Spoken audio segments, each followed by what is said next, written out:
Samsung's most significant software update for the S23 Ultra is finally rolling out. Ever since the release of the Galaxy S23 Ultra, Samsung has been paying attention to all the reviews and user feedback, and based on that information, they wanted to release this mega software update which is now finally rolling out. The update is currently only live in Samsung's home country, which is South Korea, but we already have the changelog, so here's what you should expect. If you thought to yourself that the performance and the battery life on the S23 Ultra can't get any better, then you were wrong, because Samsung is improving the battery life as well as its daily performance with software even more. Along with this, Samsung has tackled one of the biggest complaints for the S23 Ultra, which is the slow shutter speed. The S23 Ultra has this massive big 200MP camera that takes a bit of a processing to get you the right image, but because of that, fast moving objects such as if you have kids running around in your house, they might actually appear blurred. So now Samsung has changed the autofocus concept on the S23 Ultra's camera, which now focuses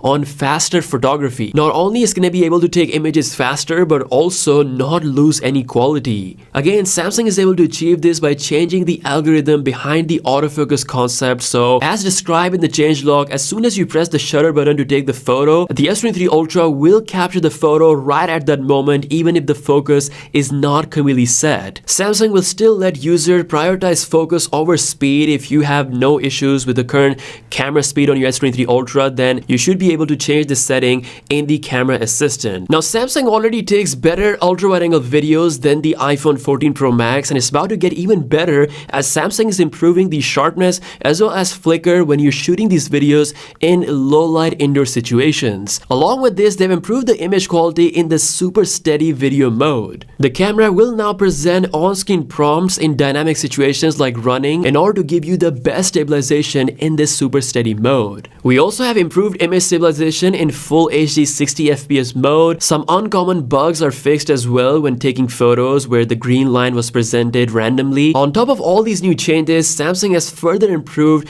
the camera stability overall on the Galaxy S23 Ultra. As I said, the update is currently live in South Korea, so it's going to be coming out to other markets very soon. So this is what you should expect when this update hits your S23 Ultra. The beast mode is finally here. So yeah guys, let me know what you think about these new software changes in the comment section below. If you have a Galaxy S23 Ultra, how is your experience so far? I would love to hear that as well. With that being said, if you guys are new here, be sure to subscribe, follow me on Instagram, and I'll see you guys later. Peace out.